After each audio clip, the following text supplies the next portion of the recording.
आदर्श college की छात्रा सृष्टि अपने 19वें जन्मदिन के लिए कुछ खास पहनना चाहती थी। उसकी सहेली आस्था ने उसे एक दुकान के बारे में बताया।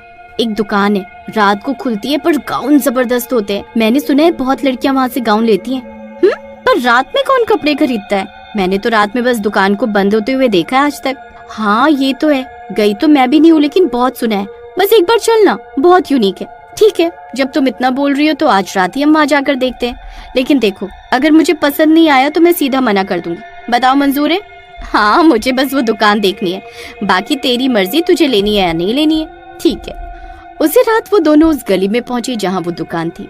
बाकी सारी दुकानें बंद थी, लेकिन एक दुकान नीली रोशनी में चमक रही थी, ब्यूटी ग्लो गारमेंट्स। जैसे ही वे अंदर गई, एक अजीब ठंडक महसूस हुई। हवा में कुछ गंध थी जैसे पुराने इत्र की, लेकिन उन्होंने इस बात पर ध्यान न देकर गाउन पर ध्यान दिया। दुकान में कोई दुकानदार नहीं था, मगर जैसे किसी अदृश्य ताकत ने सृष्टि के सामने गुलाबी गाउन लाकर रख दिया। ये कैसे हुआ जब यहाँ कोई है ही नहीं? लेकिन सृष्टि गाउन को देख मोहित हो गई और वो उसे खींचने लगी और फिर खुद ब खुद पहन लिया। सृष्टि, उतार इसे, कुछ गड़बड़ है, तुम इसे नहीं पहन सकती हो, हमें चलना चाहिए यहाँ से। लेकिन सृष्टि खुद को आईने में देखकर मुस्कुरा रही थी, जैसे आस्था की कोई बात उसने सुनी ही ना हो। खुद में ही मगन वो देख रही थी सब। ये तो परियों जैसा है। मैं कितनी अच्छी लग रही हूँ इसमें, जैसे ये मेरे लिए ही बना हो। तभी बत्तियां बुझ गई, घुप अंधेरा छा गया और फिर एक जोरदार चीख सुनाई दी। जब रोशनी लौटी, सृष्टि वहाँ नहीं थी, केवल वही गुलाबी गाउन जमीन पर पड़ा था। आस्था बुरी तरह कांप रही थी। वो वहाँ से भाग निकली। अगले दिन वो पुलिस के पास गई, पर किसी ने विश्वास नहीं किया। उन्होंने कहा, देखिए, कोई दुकान रात में नहीं खुलती, वहाँ कुछ था ही नहीं। हम कितनी बार उस रास्ते पर गए हैं, हमने कभी कुछ नहीं देखा है आज तक वहाँ। लेकिन ये कैसे हो सकता है? हम कल ही गए थे, मेरी दोस्त वहीं से लापता हुई है। सॉरी, हम कुछ नहीं कर सकते। लेकिन आस्था जानती थी कुछ तो था। आस्था ने उस गली के एक पुराने दर्जी मुंशी बाबू को ढूंढा। वे दुकान के इतिहास के बारे में जानते थे। उन्होंने बताया, 50 साल पहले वहाँ एक डिजाइनर था, रघुवीर भंडारी।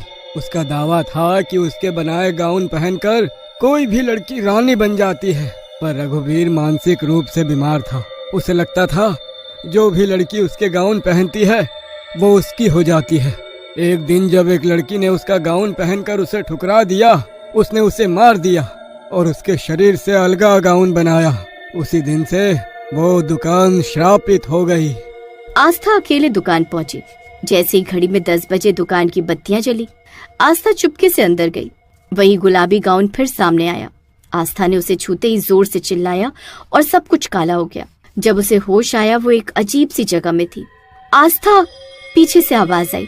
सृष्टि थी। हम सब फंस चुके हैं। रघुवीर अब भूत बन चुका है। वो चाहता है कि हम सब उसकी ड्रेस मॉडल बने, हमेशा के लिए। तभी एक डरावनी आकृति उनके सामने प्रकट हुई। तुम मेरी हो। आस्था को याद आया, भूत अपनी असली शक्ल से डरते हैं। उसे एक शीशा दिखा जो किसी कोने में टूटा पड़ा था। उसने बाकी लड़कियों से कहा, उसके सामने खड़े हो जाओ। जैसे रघुवीर ने खुद को देखा, उसका चेहरा विकृत, आंखों से खून बहता हुआ, आत्मा छटपटाने लगी। नहीं, मैं सुंदर था, मेरी ड्रेसें सुंदर थीं, तुमने मुझे नकारा। वो चीखते हुए पीछे भागा और एक तेज धमाके के साथ सब कुछ जलकर राख हो गया। आस्था और सृष्टि ने खुद को दुकान के बाहर पाया। सब लड़कियां आजाद थीं। दुकान गायब हो चुकी थी। क्या हम बच गए? शायद। नई दिल्ली के एक आलीशान मॉल के कोने कोने में रौनक थी। दिन भर ग्राहकों की हलचल रहती, लेकिन रात में मॉल वीरान हो जाता था।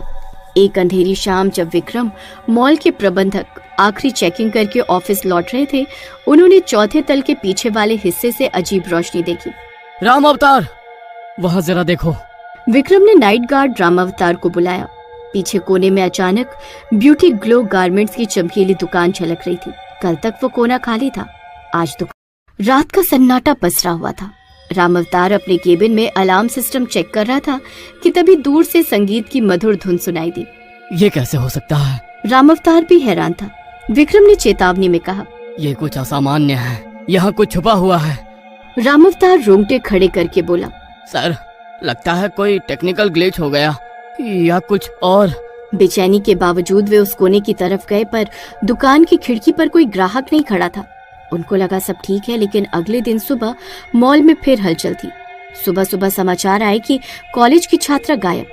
सुना गया है कि पिछले शाम को कॉलेज छात्रा मीरा अपनी सहेली साक्षी के साथ ब्यूटी ग्लो गारमेंट्स में गई थी, पर वापस नहीं लौटी। विक्रम ने कांपते हाथों से फोन उठाकर पुलिस को सूचना दी। शोर बढ़ने के बाद मॉल मैनेजर चकराया सा खड़ा था, तभी साक्षी रोते हुए आई। सर, मैंने आखिरी बार उसे गाउन ट्राई करते हुए देखा था। अचानक एक धुआं सा आया और वो गायब हो गई। साक्षी सहमी आंखों से बोली। निकटवर्ती सीसीटीवी फुटेज देखी जिसमें मीरा अंदर जाती तो दिखी, लेकिन राम अवतार ने राहत भरी सांस ली, मगर दोनों जानते थे कि ये पहला मामला नहीं है।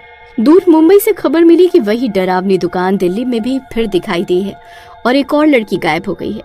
अचानक दिल्ली आए आस्था और सृष्टि पुरानी घटनाओं को याद करके चिंतित हो उठी। ये वही ब्यूटी ग्लो गारमेंट्स है जिसमें मुंबई में भी लड़कियां गायब होती थी। आस्था ने सिर हिलाया। ये मकर जाल कहीं और बिछ चुका है, हमें देखना होगा। दोनों झट से दिल्ली मॉल पहुंच गए। मॉल में हलचल थी, लेकिन इस खास दुकान के पास मानो समय थम सा गया। आस्था ने मॉल मैनेजर विक्रम को पहचानते हुए कहा, नमस्ते, मैं आस्था, ये सृष्टि है। हमने मुंबई में आपकी कहानी सुनी है, लड़कियों का गाउन बेचने वाला भूत। विक्रम सहमा हुआ था। आप सचमुच आ गई हैं, ये जानकर जरा हिम्मत मिली। तलाश शुरू हुई। आस्था सृष्टि ने मॉल के सारे कर्मचारियों से बात की। राम अवतार ने बताया, रात में दुकान की खिड़की से जब मैं ऊपर तक गया तो चमकीली लाइट चमक रही थी। तब तो वो लड़की उसी लाइट में खड़ी मुझे दिखाई दी।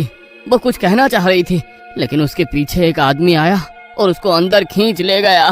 क्या उस लड़की ने कोई गाउन पहना हुआ था? हाँ, गुलाबी गाउन, लेकिन वो खुश नहीं लग रही थी, मानो वो गाउन उसको जकड़ रहा हो। सृष्टि को पुराने दिन याद आने लगे जब उसने वो गाउन पहना था। मुझे भी यही हुआ था, ऐसा लग रहा था सांस नहीं आ रही है। सृष्टि की आंखों में बुरी यादों की वजह से आंसू आ गए थे। आस्था ने उसे संभाला और कहा, हम इसीलिए तो यहाँ आए ताकि तुमने जो महसूस किया वो कोई और ना करे। सृष्टि को भी हिम्मत आई। दोनों बहुत गहरी सोच में डूब जाते हैं। तभी आस्था के मन में एक प्लान आता है और वो सबको बताती है, मेरे पास एक प्लान है, इसे हमेशा हमेशा के लिए खत्म करने का। क्या है तुम्हारा आइडिया? हम एक काम करेंगे, आज रात को उस दुकान में जाएंगे और विभा को भी ले चलेंगे। विभा मीरा की बहन थी जो अपनी बहन को वापस लाना चाहती थी, और उसने ही आस्था को ये सुझाव दिया था कि मेरी जरूरत पड़ने पर आप मुझे बुला लेना, मैं अपनी दीदी के लिए अपनी जान भी दे सकती हूँ।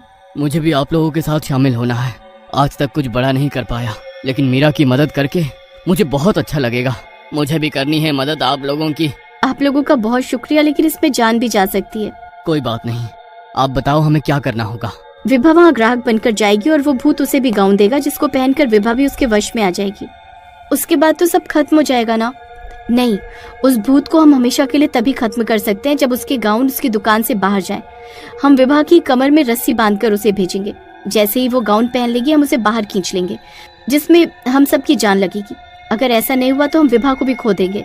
सब तैयारी करते हैं और विभा जैसे ही गाउन पहनती है सब उसको खींचते हैं, लेकिन अंदर से विभा का हाथ वो भूत पकड़ लेता है, जिसकी वजह से उसको खींचना मुश्किल हो जाता है। सब दम लगाओ, तभी हम कामयाब होंगे।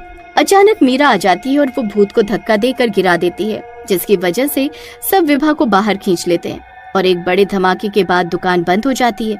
मीरा भी बाहर आ जाती है और अपनी बहन के गले लग जाती है। इस बार भूत हमेशा के लिए चला जाता है। फिर सृष्टि और आस्था भी विक्रम और राम अवतार को धन्यवाद करके अपने घर चली जाती हैं।